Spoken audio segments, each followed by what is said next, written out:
Hello అండి, welcome to Sukanya vlogs. ఎలా ఉన్నారండి? బాగున్నారా? నేను మీ సుకన్య. ఈరోజు మన రెసిపీ వచ్చి పచ్చి శనగపప్పుతో ఆలుగడ్డ కర్రీ అనమాట.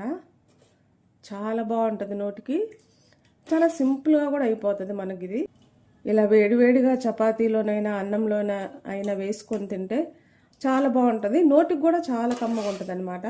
మనం ఏది రోటీ అయినా అన్నమైనా తినేటప్పుడు కలుపుకోవడానికి గ్రేవీగా ఉంటే ఆ కర్రీ చాలా రుచిగా ఉంటుంది. మధ్య మధ్యలో ఇలా ఆలుగడ్డ శనగపప్పు తగులుతూ సూపర్గా ఉంటుంది అనమాట. ఫస్ట్ టైం మన ఛానల్ ఎవరన్నా చూస్తున్నట్టయితే సబ్స్క్రైబ్ చేసుకోండి. దీని తయారీ విధానం చూసేయండి. మనకి ముందుగా కావాల్సినవి ఆలుగడ్డలు అనమాట. ఇలా పొట్టు తీసుకోవాలి. పచ్చి ఆలుగడ్డని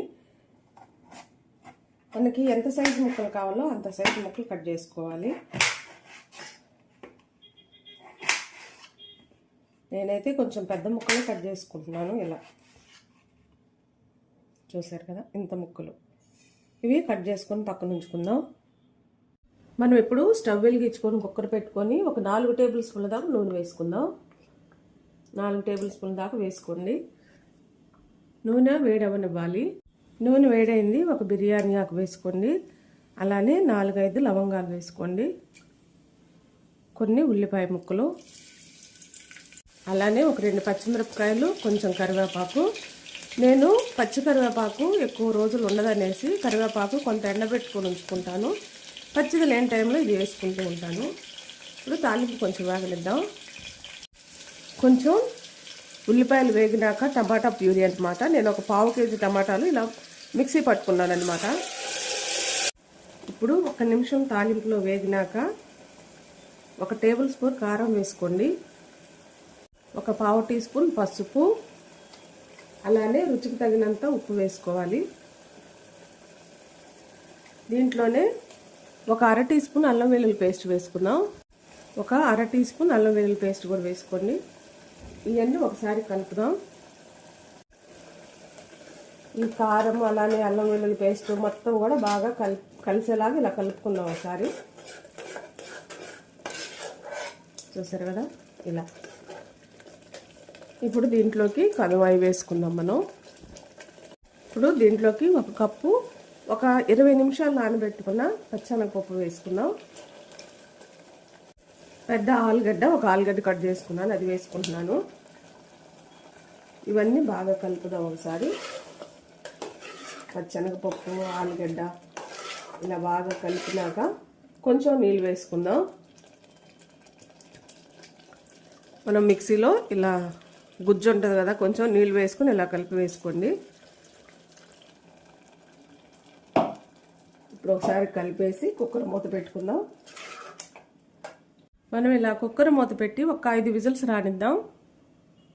మనకి కుక్కర్ 5 విజిల్స్ వచ్చినాయి. ఇప్పుడు స్టవ్ కట్టేసుకున్నాం. స్టవ్ కట్టేసుకున్న వెంటనే మూత తీయకూడదు. ఆవిరంతా పోయిన దాకా ఈ కుక్కర్ ఇలానే వదిలేద్దాం. ఇప్పుడు కుక్కర్ అయితే ఆవిరి అయిపోయింది మొత్తం. చూసారు కదా, 5 విజిల్స్ వచ్చినాయి. కర్రీ అయితే ఉడికిపోయింది. చూడండి ఎంత బాగుందో. ఇప్పుడు మనం విజిల్స్ పెట్టకుండా ఇలానే వదిలేసి ఒక 10 నిమిషాల దాకా తక్కువ మంట మీద వండుకోవాలి.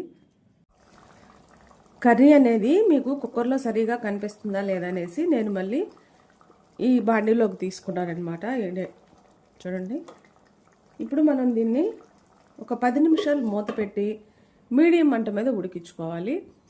నేను ఈ కర్రీలో వేసిన కారం సంబార్ కారం అనమాట. దినుసులన్నీ కలిపిన కారం వేసాను. మీరు అది కాకుండా ముడి కారం వేసుకుంటే 1 టీ స్పూన్ ధనియాల పొడి, 1 టీ స్పూన్ జీలకర్ర పొడి 2 వేసుకోండి.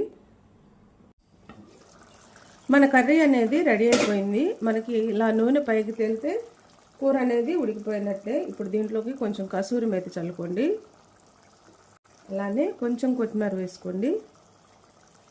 ఇప్పుడు ఇంకా స్టవ్ కట్టేసుకుందాం. చూడండి కర్రీ ఎంత బాగుందో. ఆలుగడ్డ కూడా చక్కగా మెత్తగా ఉడికిపోయింది, కానీ ముక్క అనేది చెదరలేదు. చాలామంది మెత్తగా చెవిడిపోతాయి అన్నమాట. మనం కూర కూడా తినడానికి ఒకలాగా అనిపిస్తుంది. చూడండి ఎంత బాగా ఉడికిందో.